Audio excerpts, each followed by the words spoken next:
नमस्कार दोस्तों अगर आपको भारत और साउथ अफ्रीका के बीच खेला गया तीसरा और सबसे रोमांचक T20 मुकाबला पसंद आया हो तो इस वीडियो को आप एक लाइक जरूर करें। इस वीडियो का लाइक टारगेट 400 लाइक है, तो इस वीडियो को आप दिल से लाइक जरूर करें। दोस्तों, भारत और साउथ अफ्रीका के बीच खेली जा रही 5 मैचों की T20 श्रृंखला में तीसरे और सबसे महत्वपूर्ण महामुकाबले में भारत और साउथ अफ्रीका की टीमें फिर से एक बार एक दूसरे से भिड़ी। इस रोंगटे खड़े कर देने वाले मुकाबले में फिर एक बार साउथ अफ्रीका के कप्तान तेम्बा बवुमा ने टॉस जीता और पहले गेंदबाजी करने का फैसला किया और भारतीय टीम को पहले बल्लेबाजी के लिए आमंत्रित किया। उसके बाद रनों की बारिश करने के इरादे से भारतीय टीम के 2 दिग्गज ओपनर बल्लेबाज मैदान में उतरे। ऋतुराज गायकवाड़ और ईशान किशन की इस ओपनिंग जोड़ी से इस कड़ो या मड़ो वाले मुकाबले में भारतीय टीम को एक विस्फोटक ओपनिंग शुरुआत की उम्मीद थी, लेकिन इस बार इस सबसे महत्वपूर्ण मुकाबले में भारतीय टीम की इस ओपनिंग जोड़ी ने अपनी टीम को निराश नहीं किया और ऋतुराज गायकवाड़ और ईशान किशन की इस ओपनिंग जोड़ी ने आते ही मैदान पर बड़े बड़े शॉट खेलना शुरू कर दिया। खास करके दोस्तों, ऋतुराज गायकवाड़ जो पिछले कुछ मुकाबलों से खराब फॉर्म से गुजर रहे थे, उन्होंने इस मुकाबले में लाजवाब शुरुआत की, तो वहीं उनका साथ दे रहे ईशान किशन भी बेहतरीन फॉर्म में दिखाई दे रहे थे। ऋतुराज गायकवाड़ और ईशान किशन की इस जोड़ी ने शुरुआती ओवरों से ही साउथ अफ्रीका की टीम को पूरी तरह बैकफुट पर ढकेल दिया था। साउथ अफ्रीका के कप्तान इन दोनों को आउट करने के लिए अपनी पूरी जी जान लगा रहे थे, लेकिन भारतीय टीम की यह ओपनिंग जोड़ी किसी भी साउथ अफ्रीका के गेंदबाज के आगे नहीं झुकी। इस दरमियान लाजवाब बल्लेबाजी कर रहे ऋतुराज गायकवाड़ ने अपना अर्धशतक भी पूरा कर लिया। ऋतुराज गायकवाड़ और ईशान किशन ने मिलकर लगभग पारी के 9वें ओवर तक बल्लेबाजी करें और अपनी टीम को 97 रनों तक पहुंचाया, लेकिन फिर पारी का 10वां ओवर डालने आए केशव महाराज ने लाजवाब फॉर्म में बल्लेबाजी कर रहे ऋतुराज गायकवाड़ को अपनी ही गेंद पर कैच आउट करा दिया। ऋतुराज गायकवाड़ 35 गेंदों में 57 रनों की पारी खेलकर आउट हो गए। ऋतुराज गायकवाड़ के आउट हो जाने के बाद अब भारतीय टीम की तरफ से श्रेयस अय्यर बल्लेबाजी करने मैदान में उतरे, लेकिन उनके साथी खिलाड़ी ईशान किशन ने अब अपने हाथ खोलना शुरू कर दिए। सेठ बल्लेबाज के आउट हो जाने के बाद भारतीय टीम के दूसरे ओपनर बल्लेबाज ईशान किशन ने अब आक्रामक रवैया अपना लिया और इसी के साथ ईशान किशन ने भी अपना लाजवाब अर्धशतक पूरा कर लिया, लेकिन उनके साथी खिलाड़ी और नए बल्लेबाज श्रेयस अय्यर उनका साथ नहीं निभा पाए और पारी का 13वां ओवर डालने आए तबरेज शम्सी ने श्रेयस अय्यर को रीजा हैंड्रिक्स के हाथों कैच आउट करा दिया। श्रेयस अय्यर 11 गेंदों में 14 रन बनाकर आउट हो गए, तो वहीं उनके तुरंत बाद ही भारतीय टीम के लिए अर्धशतक लगातार लाजवाब बल्लेबाजी कर रहे ईशान किशन को भी ड्वेन पिटोरियस ने रीजा हैंड्रिक्स के हाथों कैच आउट करा के अपनी टीम की फिर से इस मुकाबले में वापसी करवाई। ईशान किशन 35 गेंदों में 54 रन की लाजवाब पारी खेलकर आउट हो गए। लगातार लगे इन 2 बड़े शॉट्स की वजह से अब कहीं न कहीं भारतीय टीम भी दबाव में महसूस कर रही थी। 2 विकेट लगातार गिरने की वजह से अब मैदान पर 2 नए बल्लेबाज आ चुके थे। भारतीय कप्तान ऋषभ पंत और वहीं उनका साथ देने अब हार्दिक पांड्या मैदान पर उतर चुके थे। इन दोनों पर ही भारतीय टीम को इस मुसीबत से बाहर निकालने की एक बड़ी जिम्मेदारी थी,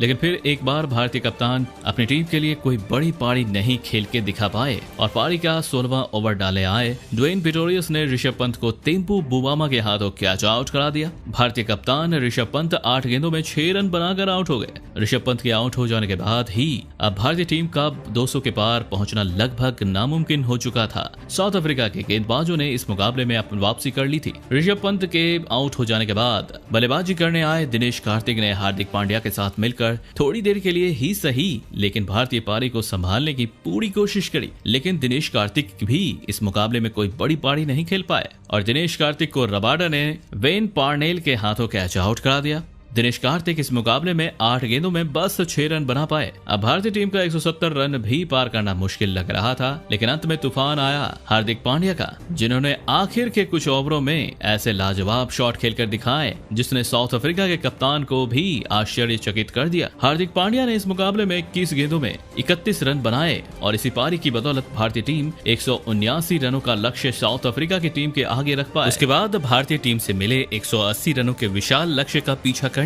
साउथ अफ्रीका के 2 बेहतरीन फॉर्म में चल रहे ओपनर बल्लेबाज मैदान में उतरे। साउथ अफ्रीका के कप्तान तेम्बा बवुमा और रीजा हैंड्रिक्स के कंधों पर इस बड़े लक्ष्य का पीछा करते हुए अपनी टीम को एक विशाल ओपनिंग शुरुआत देने की एक बड़ी जिम्मेदारी थी, लेकिन भारतीय गेंदबाज इस करो या मरो वाले मुकाबले में एक अलग ही आत्मविश्वास के साथ मैदान में उतरी थी। शुरुआत में भले ही भुवनेश्वर कुमार ने साउथ अफ्रीका का कोई भी विकेट नहीं निकाला, लेकिन जिस तरह की गेंदबाजी भुवनेश्वर कुमार ने शुरुआत के ओवरों में करके दिखाए, उसने साउथ अफ्रीका के बल्लेबाजों के दिल में भारतीय गेंदबाज के खिलाफ खौफ भर दिया और इसी इसी का फायदा भारतीय टीम को आगे मिला और पारी का चौथा ओवर डालने आए अक्षर पटेल ने साउथ अफ्रीका के कप्तान तेम्बा बवूमा को आवेश खान के हाथों कैच आउट करा दिया। तेम्बा बवूमा 10 गेंदों में 8 रन बनाकर आउट हो गए। अपने कप्तान को जल्दी खोने के बाद अब साउथ अफ्रीका की टीम की तरफ से ड्वेन पिटोरियस बल्लेबाजी करने मैदान में उतरे, लेकिन उनके साथी खिलाड़ी और साउथ अफ्रीका के दूसरे ओपनर बल्लेबाज रेजा हैंड्रिक्स को हर्षल पटेल ने यजुवेंद्र चहल के हाथों कैच आउट करा के साउथ अफ्रीका की बल्लेबाजी की कमर ही तोड़ दी।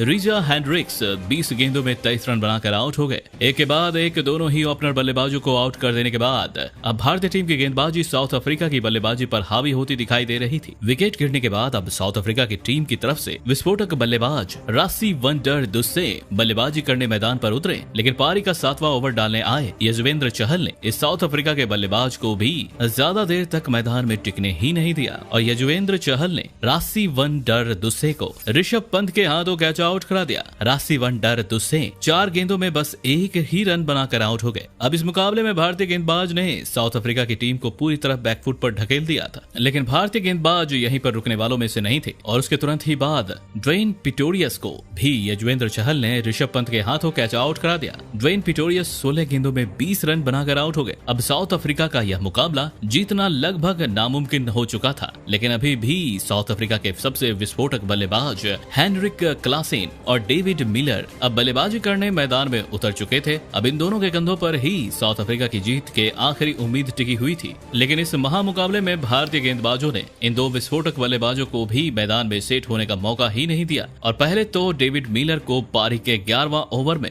ऋतुराज गायकवाड़ के हाथों कैच आउट करा दिया। डेविड मिलर 5 गेंदों में 3 रन बनाकर आउट हो गए, लेकिन हेनरी क्लासेन इस मुकाबले में भी सेट होते दिखाई दे रहे थे, लेकिन फिर बेहतरीन फॉर्म में चल रहे यजुवेंद्र चहल ने 15वें ओवर की 5वीं गेंद पर भारतीय टीम को सबसे बड़ी सफलता दिलाई और सेट हो चुके हेनरी क्लासेन को यजुवेंद्र चहल ने अक्षर पटेल के हाथों कैच आउट करा के इस मुकाबले का यहीं पर खत्म कर दिया। हेनरी क्लासेन 24 गेंदों में 29 रन बनाकर आउट हो गए और फिर अंत में भारतीय गेंदबाजी ने अपना कमाल आगे भी जारी रखा और साउथ अफ्रीका के कोई भी निचले क्रम के बल्लेबाज को हाथ खोलने का मौका ही नहीं दिया और इस करो या मरो वाले तीसरे T20 मुकाबले में भारतीय टीम ने 48 रनों से बाजी मार ली और साउथ अफ्रीका की टीम के खिलाफ पहली जीत इस श्रृंखला में हासिल कर ली। दोस्तों, अगर भारतीय टीम यह मुकाबला हार जाती है तो यह T20 श्रृंखला भी भारत के हाथ से निकल जाती है और भारत में ही आकर किसी बाहरी टीम से भारतीय टीम का इस तरह हारना बहुत ही शर्मनाक रहता। लेकिन इस करो या मरो वाले मुकाबले में भारतीय गेंदबाजों ने अपने कप्तान ऋषभ पंत और अपनी टीम की इज्जत रख ली और भारतीय टीम को इस महामुकाबले में जीत दिला दी। दोस्तों, इस जीत में सबसे बड़ी भूमिका निभाई यजुवेंद्र चहल की गेंदबाजी ने। यजुवेंद्र चहल ने इस मुकाबले में साउथ अफ्रीका की टीम के टॉप ऑर्डर के 3 बड़े खिलाड़ियों को आउट कर दिया, जिसमें हेनरिक क्लासेन जैसा बड़ा नाम भी शामिल था और इसी वजह से भारतीय टीम ये मुकाबला जीत पाई। तो दोस्तों, आप यजुवेंद्र चहल की इस लाजवाब गेंदबाजी के लिए उन्हें 10 में से कितने अंक देना चाहेंगे? आप अपनी राय नीचे कमेंट में देना बिल्कुल भी ना भूलें। धन्यवाद।